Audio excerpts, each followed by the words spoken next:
10 ஜனவரி 2026 திருக்காட்சி விழாவுக்கு பின்வரும் சனி நற்செய்தி வாசகம்.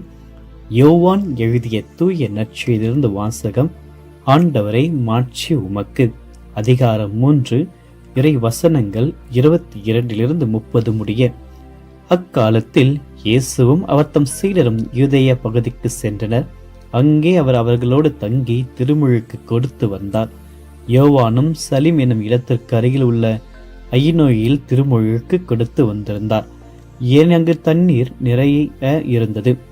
மக்கள் அங்கு சென்று திருமுழுக்கு பெற்று வந்தார்கள். யோவான் சிறையில் அடைக்கப்படும் முன் இவ்வாறு நிகழ்ந்தது. ஒரு நாள் யோவானின் சிலருக்கும் யூதர் ஒருவருக்கும் இடையே தூய்மை சடங்கு பற்றி விவாதம் எழுந்தது. அவர்கள் யோவானிடம் போய், ரபி, யோர்தான் ஆற்றின் அக்கரை பகுதியில் உம்மோடு ஒருவர் இருந்தாரே, நீரும் அவரை குறித்து சான்று பகர்ந்தீரே, இப்பொழுது அவரும் திருமுழுக்கு கொடுக்கிறார், எல்லோரும் அவரிடம் செல்கின்றனர் என்றார்கள். யோவான் அவர்களை பார்த்து, விண்ணிலிருந்து அருளப்படாவிட்டால் எவரும் எதையும் பெற்றுக்கொள்ள முடியாது. நான் மெசியா அல்ல, மாறாக அவருக்கு முன்னோடியாக அனுப்பப்பட்டவன் என்று நான் கூறியதற்கு நீங்களே சாட்சிகள். மணமகள் மணமகனுக்கே உரியவர். மணமகனின் தோழரோ அருகில் நின்று அவர் சொல்வதை கேட்கிறார். அதில் அவர் பெருமகிழ்ச்சி அடைகிறார். என் மகிழ்ச்சியும் இது போன்றது. இம்மகிழ்ச்சி என்னுள் நிறைந்துள்ளது. அவரது செல்வாக்கு பெருக வேண்டும், எனது செல்வாக்கு குறைய வேண்டும் என்றார். ஆண்டவரின் அருள்வாக்கு. கிறிஸ்துவே உமக்கு புகழ். இறையேசுவில் பிரியமான அன்பு சகோதரமே, இன்றைய நாளில் ஒரு அனைவருக்காகவும் உங்களுடைய ஒவ்வொருடைய மன்றாற்றுக்காகவும் என்னுடைய திருப்பலியில் சுபிக்கின்றேன். இறைவன் உங்கள் ஒவ்வொருவரையும் நிறைவாக ஆஸ்வதிப்பாராக. பிரியமான நற்செய்தி வாசகத்தில் ஒரு அழகான வாழ்க்கை பாடத்திற்கு யோவான் நம்மை கொண்டு செல்கின்றார். அதுதான் ஆண்டவரை பெருக வைப்பதற்கான ஒரு வாய்ப்பு. அவர் பெருக வேண்டும், நாம் சிறுக வேண்டும். திருமுழுக்கு யோவான் ஒரு மாபெரும் இறைவாக்கினர். அவருக்கு ஏராளமான சீடர்கள் இருந்தார்கள். ஆனால் இயேசுவின் வருகைக்கு பின் மக்கள் அனைவரும் இயேசுவை நோக்கி செல்வதை கண்ட யோவானின் சீடர்கள் கவலை கொள்கிறார்கள். ஒருவித பொறாமை உணர்வோடு யோவானிடம் வருகிறார்கள். அதற்கு யோவான் அளிக்கும் பதிலானது ஒரு உண்மையான சீடர் எப்படி இருக்க வேண்டும் என்பதற்கு மிகச் சிறந்த இலக்கணமாக அவர் திகழ்கின்றார். அவரிடத்தில் போட்டி அல்ல, மாறாக அர்ப்பணிப்பு இருக்கிறது என்பதை நினைவுபடுத்துகிறார். யோவானுடைய சீடர்கள் எல்லோரும் அவரிடம் செல்கிறார்களே என்று முறையிடுகின்ற பொழுது, உலக ரீதியாக பார்க்கின்ற பொழுது அது ஒரு போட்டியாக தெரியலாம். ஆனால் யோவான் ஒருபொழுதும் இயேசுவை தனது போட்டியாளராக பார்க்கவில்லை. விண்ணகத்திலிருந்து அருளப்படாவிட்டால் எதையும் எவரும் பெற்றுக்கொள்ள முடியாது என்று கூறி எல்லாவற்றையும் கடவுளுடைய அருளாக அவர் பார்க்கின்றார். மற்றவர்கள் நம்மை விட உயர்கின்ற பொழுது அல்லது புகழப்படுகின்ற பொழுது நாம் பொறாமை கொள்ளாமல் அது இறைவனின் விருப்பம் என்று ஏற்கின்ற மனப்பக்குவத்தை நாம் கொண்டிருக்க வேண்டும் என்று யோவான் நம்மை வலியுறுத்துகிறார். தன்னை மணமகனின் ஒரு தோழனாக அவர் மாற்றுகின்றார். திருமணத்தில் மணமகன்தான் மையப்புலி, மணமகனின் தோழன். மணமகன் வருவதை கேட்டு மகிழ்ச்சி அடைபவனை தவிர தனக்கு முக்கியத்துவம் கிடைக்கவில்லை என்று வருத்தப்பட மாட்டார். இதைதான் யோவான் செய்கிறார். மணமகனுடைய குரலை கேட்பதுதான் என் மகிழ்ச்சி, அது இப்பொழுது நிறைவடைந்துள்ளது என்று யோவான் உணர்கிறார்.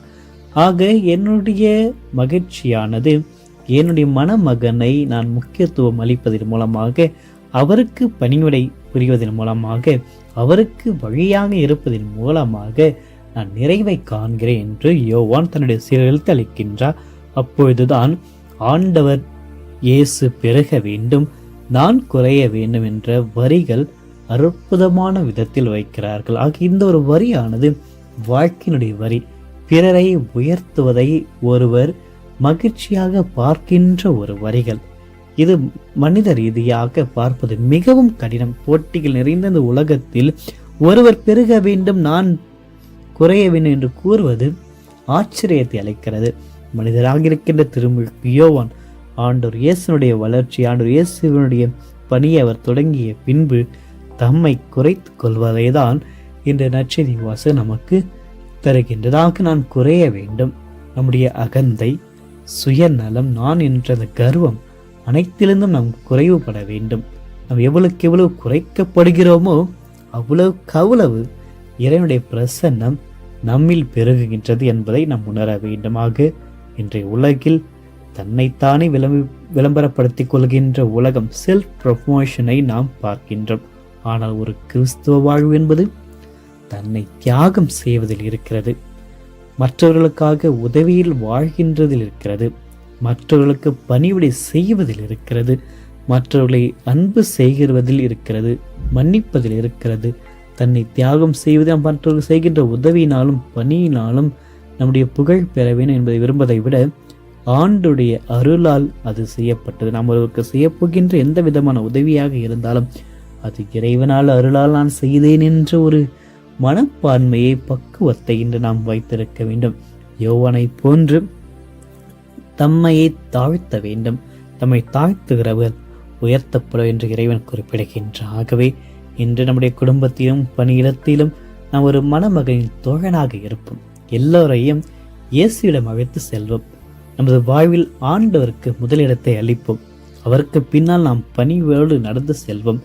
இறைவன் நம் ஒவ்வொருவரையும் நிறைவாக ஆசீர்வதிப்பாராக. ஆமென். மன்றாடுவோமாக. என்றும் வாழும் எல்லா மலையறைவா, இந்த சனிக்கிழமை காலை வேளையில் இந்த வாரத்தினுடைய இறுதி பகுதியை நாங்கள் இட்டிருக்கின்ற இந்த ஒரு வேளையில் உமது பாதத்தில் அமர்ந்து உமக்கு நன்றி கூறுகிறோம். உம்மை போற்றுகின்றோம், புகழ்கின்றோம்.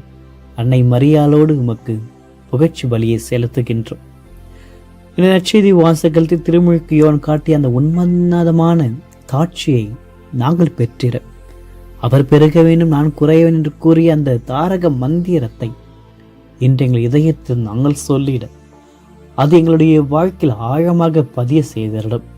ஆண்டவரே, கடந்த வாரத்தினுடைய கருணைக்காக உமக்கு நன்றி கூறுகிறோம். இந்த கடந்த திங்கள் முதல் இன்று வரை எங்களுக்கு செய்த அனைத்து நன்மைகளுக்காக உமக்கு கோடான கோடி நன்றி செலுத்துகின்றோம். எங்களுடைய பலவீனமான நேரங்களில் அதை பலத்து தந்து காத்தீரை உமக்கு நன்றி கூறுகிறோம். நாங்கள் வழி தெரியாமல் தவித்த போது வார்த்தையினுடைய ஒளியாளங்களை ஆசீர்வதித்தீரே உமக்கு நன்றி கூறுகிறோம். விபத்துக்கள், நோய்கள் மற்றும் தீமைகள் நீங்களை காப்பாற்றினீரே, அதற்காக உமக்கு நன்றி கூறுகிறோம். தெரிந்தோ தெரியாமலும் நாங்கள் செய்த தவறுகளை மன்னித்தீரை, இந்த ஒரு புதிய நாளின் தொடக்கத்தை தந்தீரை, அதற்காக உம்மை போற்றுகின்றோம். ஆண்டவரே, இன்று நாங்கள் குறையவும் நீர் பெருகவும் எங்களுக்கு வரமருளும். இந்த புதிய நாளில் உமது புதிய அருட்கொடைகளை நாங்கள் பெற்றிட எங்கள் இதயத்தை ஆசீர்வதித்தருளும். எங்களுடைய பேச்சில் கர்வத்தை அகற்றி உமது கனிவை பெற்று வாழ்ந்திட உதவி செய்தருளும். எங்களுடைய செயல்களில் சுயநலத்தை அகற்றி உமது தியாகத்தை பெருக செய்தருளும். நானே சாதித்து என்ற எண்ணம் எழும்பொழுது உமது அருளாலேயே எல்லாம் நடந்தது என்ற தாழ்மையான அறிவை எங்கள் ஒவ்வொருவருக்கு அளித்தருளும். மணமகனின் தோழனைப் போல மற்றவர்கள் புகழப்படுகின்ற பொழுது பொறாமை கொள்ளாமல் உமது மகிமை வெளிப்படுவதைக் கண்டு அகமகிழும் மேன்மையான உள்ளத்தை எங்கள் அனைவருக்கும் தாரும். ஆண்டவரே, எங்கள் அனைவருக்கும் ஒரு புதிய ஆற்றலை அளித்தருளும். நாங்கள் நுழைய இருக்கின்ற புதிய வாரத்திற்காக இப்பொழுதே எங்களை ஆசீர்வதித்து தயார்படுத்தியலும். இந்த வாரம் முழுவதும் நாங்கள் சுமந்த மனக்கவலைகள், ஏமாற்றங்கள் மற்றும் அலுப்புகளை உடைய சிலுவையில் அடியில் வைக்கின்றோம். இந்த வாரத்துடைய இறுதியில் ஒரு புதிய மன தெளிவை, ஆவிக்குரிய பலத்தை எங்களுக்கு தாரும். எங்களுடைய குடும்பங்களில் ஒரு சமாதானம் நிலைத்து நிற்கட்டும். எங்களுடைய பிள்ளைகள், பெரியவர்கள் மற்றும் உழைப்பாளர்கள் அனைவர் மீதும் உடைய பாதுகாப்பானது இருக்கட்டும். ஆண்டவரே, இன்று நாங்கள் செய்கின்ற ஒவ்வொரு சிறு வேலையிலும் உமக்கு உகந்த காணிக்கையாக அமையட்டும்.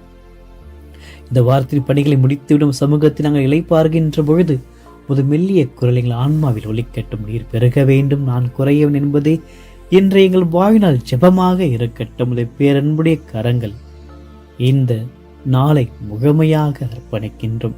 எங்கள் தேவைகள், மன்றாட்டுகள், கவலைகள், கண்ணீர்கள், போராட்டங்கள், சவால்கள், நோய்கள் அனைத்தையும் உடைய பாதத்தில் வைக்கின்றோம். அன்னை மரியாளுடைய பரிந்துரையை நாடி ஜெபிக்கின்ற எங்களுக்கு அன்னை மரியாளை உடைய மகனிடம் எங்களுக்காக பரிந்து பேசும். எங்களோடு பயணித்தரலும். நீயும் எவ்வாறு தாட்சியில் வழியாக இறை உலகத்திற்கு ஆண்டுடைய பிரசனத்தை அளித்தீரே, அதே போன்று மாதாவே எங்களுடைய உடனிருந்து எங்களுக்கு ஜெபிக்க கற்றுத்தாரும். ஆண்டவரை முன்னிறுத்தி நாங்கள் எடுக்கப் போகின்ற அனைத்து முயற்சிகளிலும் இந்த பரிந்துரை எங்களோடு இருக்கட்டும். அன்னையே எங்களோடு பயணத்தீரலும். ஆண்டவர் இயேசுவே, எம்மை காத்து வழிநடத்தி தேவை நல்வரங்களை அளித்து ஆசீர்வதித்தருளும். இந்த மன்றாட்டுக்களை எல்லாம் எங்கள் ஆண்டவராகி கிறிஸ்து வழியாக மன்றாடுகின்றோம். எல்லாம் வல்ல இறைவன் தந்தை, மகன், தூயாவியர்கள் ஒவ்வொருவரையும் நிறைவாக ஆசீர்வதிப்பாராக. ஆமென்.